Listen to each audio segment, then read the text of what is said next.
Olá, eu sou a Soldado Matias, aluna do curso do EREM, e hoje nós vamos falar sobre desengasgos em adultos, crianças e bebês no atendimento pré-hospitalar. O desengasgo também é conhecido como OVACE, que significa obstrução das vias aéreas por corpos estranhos. É importante salientar que o conteúdo que eu vou apresentar, ele vai estar baseado na WILCOR, que é a Aliança Internacional dos Comitês de Ressuscitação, também no Comitê Australiano de Ressuscitação e no próprio protocolo do pré-atendimento do Corpo de Bombeiros do Estado de São Paulo, de 2023 a 2026. Além deles, eu também vou trazer uma publicação de 2024 da Sociedade Pediátrica de São Paulo, que traz uma orientação em relação ali ao engasgo em bebês menores de 1 ano. Trazendo alguns números sobre engasgo, segundo os dados do Ministério da Saúde, em 2023, pelo menos 2.000 pessoas vieram a óbito devido ao engasgo no Brasil, sendo que metade dessas vítimas tinham acima de 65 anos e da faixa dos 0 a 4 anos, 319 crianças perderam a vida. Então, são situações como essa que o conteúdo que eu vou mostrar na prática visa ali contribuir, expulsando ali o corpo estranho dessa vítima para evitar que ela chegue à morte. E por quê, né? Como é que funciona ali o engasgo? No momento da deglutinação, que é quando a gente tem um movimento ali para engolir, seja comida, líquido ou saliva, na ponta da laringe existe uma válvula chamada epíclode. Ela serve para impedir que esses corpos entrem nas vias aéreas inferiores, fazendo ali o direcionamento para que o canal do esôfago chegue até o estômago os alimentos ou líquidos. E se esse movimento acontecer de uma forma errada, parte desse alimento mesmo, ele inteiro, dependendo do volume, vai ocasionar ali a obstrução da via aérea parcial ou total. Se for total, a vítima vai apresentar o sinal universal do engasgo, que é levar as mãos à garganta nesse momento. E se nenhuma medida ali for tomada, essa vítima ela pode vir a evoluir para uma parada cardiorrespiratória, que é a PCR. Contextualizando, em 1974, essa manobra ela foi descrita, ela é muito famosa, conhecida como manobra de Harnisch, criada pelo médico norte-americano Henry Harnisch, que envolve ali a aplicação da pressão abdominal para ajudar a expulsar o objeto obstruindo a via aérea e ele tem ali a finalidade de reproduzir uma tosse artificialmente. Hoje, a Sociedade Brasileira de Cardiologia ela não adota mais esse termo, manobra de Harnisch. O termo utilizado vai ser compressão abdominal. Além dessa, também a gente pode adotar 3 formas de ajudar uma vítima, que vai ser incentivando a tosse, realizando golpes dorsais com a região tenar e hipoternar da mão, tenar e hipotermar da mão, na região ali interescapular da vítima, e a compressão torácica também como alternativa ali para vítimas que são obesas ou gestantes, visto que o obeso, a compressão pode ser ineficaz e na grávida para evitar ali ter uma pressão no bebê. Vale reforçar que a gente vai ter 3 faixas de atuação. Pode ser os adultos, que vão de 8 anos para cima, as crianças que são de menores de 8 anos até 1 ano de idade, os menores de 8 anos, de 1 ano de idade até 28 dias, e os de 28 dias, que a gente tem que atuar de uma forma diferente se for o engasgo total. O que é importante também a gente falar que nós temos que ter o EPI, né? O equipamento de proteção individual ao realizar o atendimento à vítima. Nesse atendimento é o EPI tipo 1. Então, temos que estar com os cabelos, tem que estar, né? O feminino tem que estar com o cabelo ou com trança ou em coque, tem que ter a máscara, o óculos, as luvas, e aí sim pode adentrar a cena. Realizando toda aquela manobra de verificação se o local está seguro, a gente pode fazendo a paramentação e atender a vítima. Agora a gente vai simular na prática essas situações com adulto, criança e bebê, se for engasgo total ou parcial. Até já! Olá, senhores! Agora, com a parte prática, eu vou iniciar falando sobre o EPI. Para a gente atender uma ocorrência, nós precisamos estar paramentados com a máscara, com óculos de proteção, com as luvas, mangas abaixadas. Importante, eu vou fazer o vídeo sem utilizar máscara para facilitar o áudio, mas o atendimento tem que ser utilizado. Vou começar falando sobre a obstrução das vias aéreas em crianças com menos de 1 ano. Essa obstrução ela pode ser parcial ou total. Se a obstrução ela for parcial, ao pegar a criança, a gente precisa verificar as vias aéreas, vendo através da boca da criança, abrindo, vendo se tem algo nessa boca que a gente possa extrair.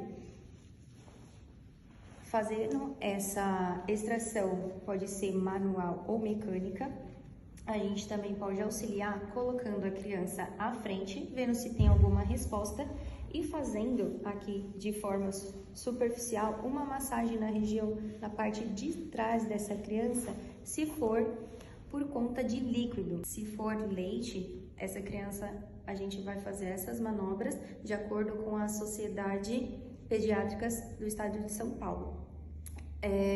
E também o atendimento pré-hospitalar do Corpo de Bombeiros.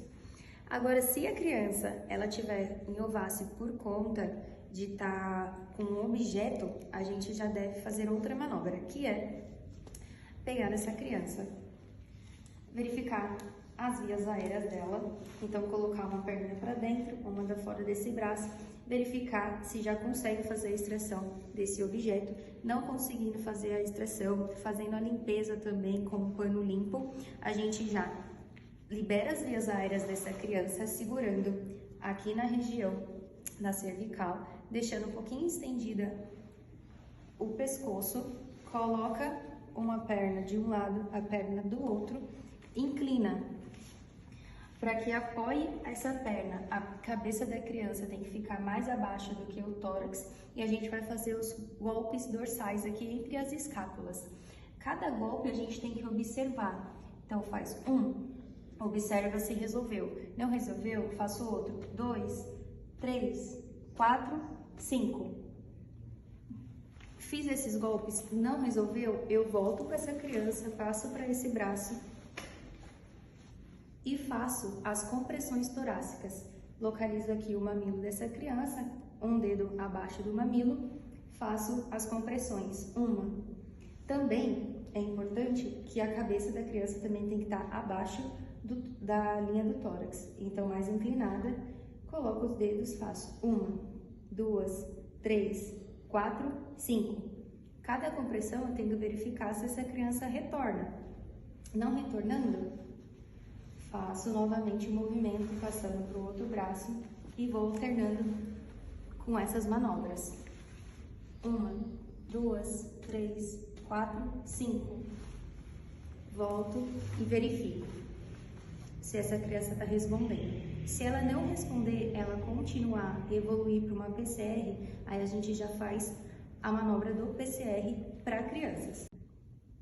Então, em caso de PCR na criança, nós temos que colocar numa superfície rígida com um socorrista. A gente vai verificar a linha dos mamilos 1 centímetro abaixo. Vamos colocar o dedo, fazer 30 compressões. 1, 2, 3, 4, 5, 6, 7, 8, 9, 10, 11, 12, 13, 14, 15, 16, 17, 18, 19, 20, 21, 22, 23, 24, 25, 26, 27, 28, 29, 30.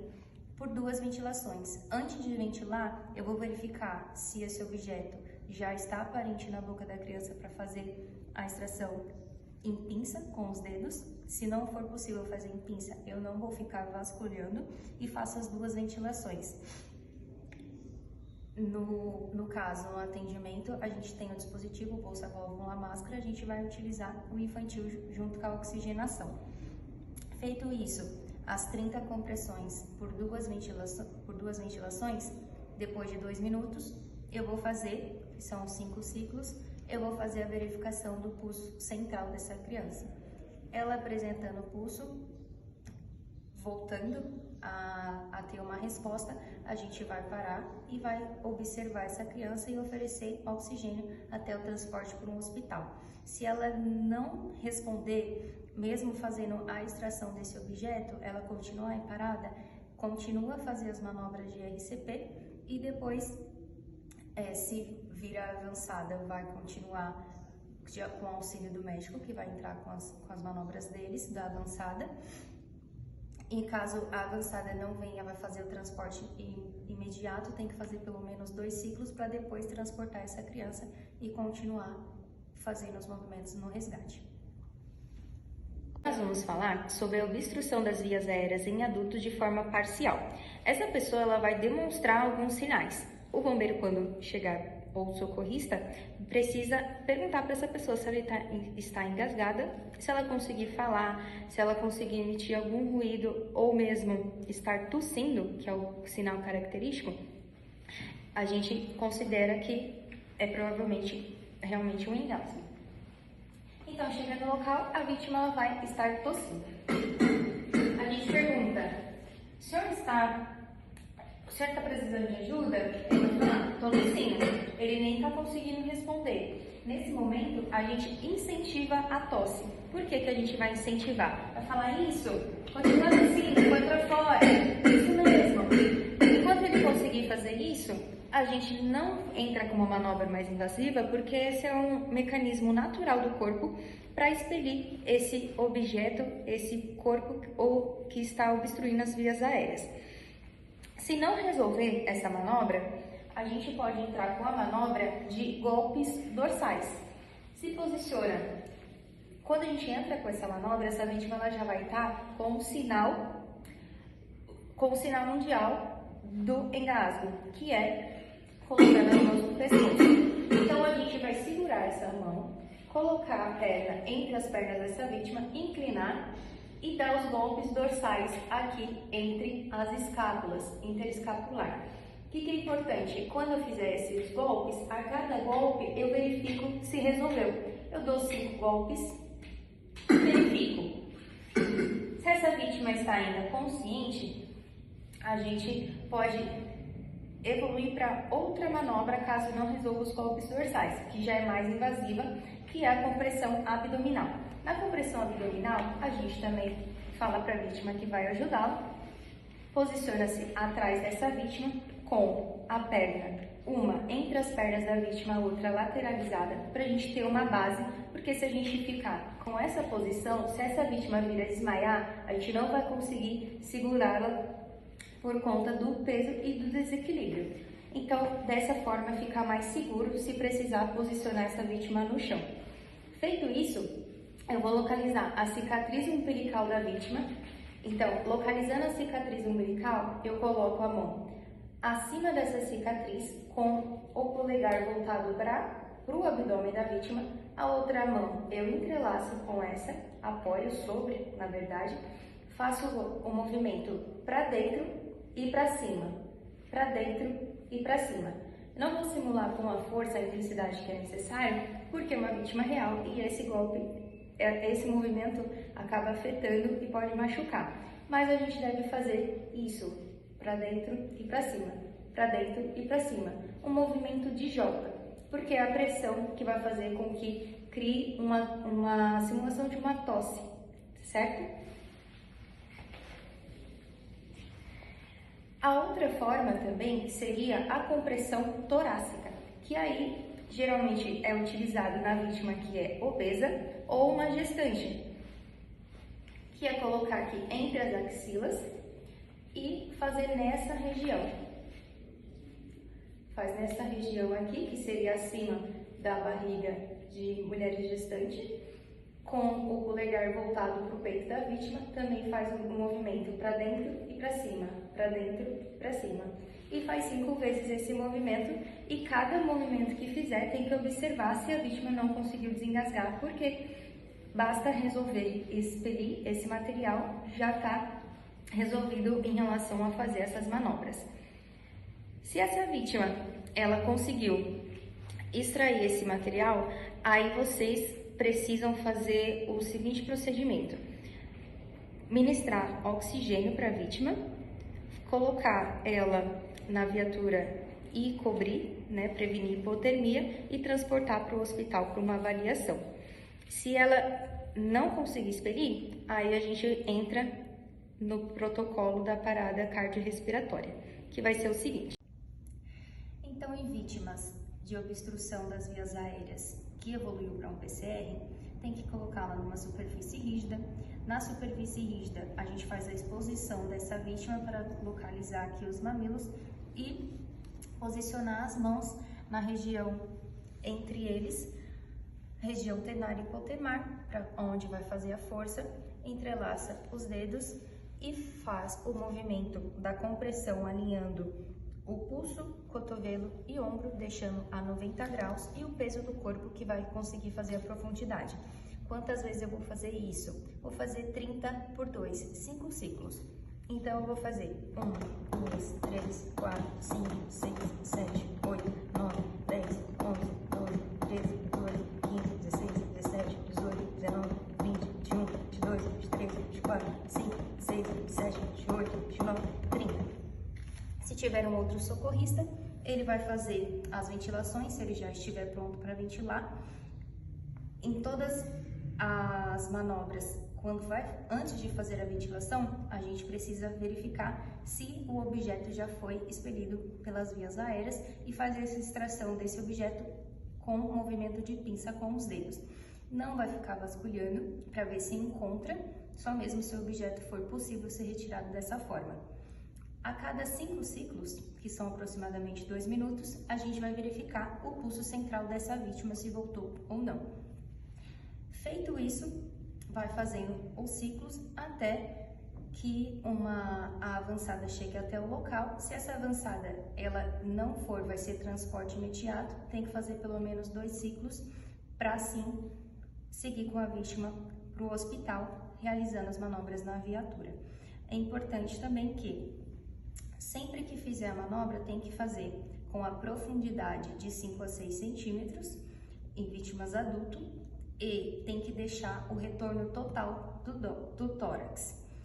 Além disso, a frequência vai ser de 100 a 120 por minuto e a gente tem que se atentar também, nunca esquecer de verificar as vias aéreas antes de ventilar, para ver se o objeto já foi também conseguiu extrair. Se essa vítima conseguiu retornar ali com o pulso, conseguiu verificar a respiração dessa vítima, vai fazer o transporte dela, ministrando oxigênio e fazendo a prevenção da hipotermia, transporta para o hospital. Se essa vítima, ela expeliu esse material, mas ela continua inconsciente, não tem respostas, e continua no ciclo do RCP. Em vítimas, crianças que são de 1 ano até 8 anos, se elas evoluírem para PCR, é importante que a gente faça aqui, apoie na cabeça dessa criança as mãos e com uma mão apenas a gente faça as compressões. Também vai fazer 30 compressões por 2 ventilações. Se tiver outro socorrista que possa contribuir, pode fazer 15 compressões por 2 ventilações, certo? Mas é importante que essa profundidade chegue a 5 centímetros e a frequência é a mesma, de 100 a 120 por minuto. Essa criança, se ela não chegou a evoluir, ela ainda está com a obstrução das vias aéreas, a gente vai fazer as mesmas manobras que é feito no adulto.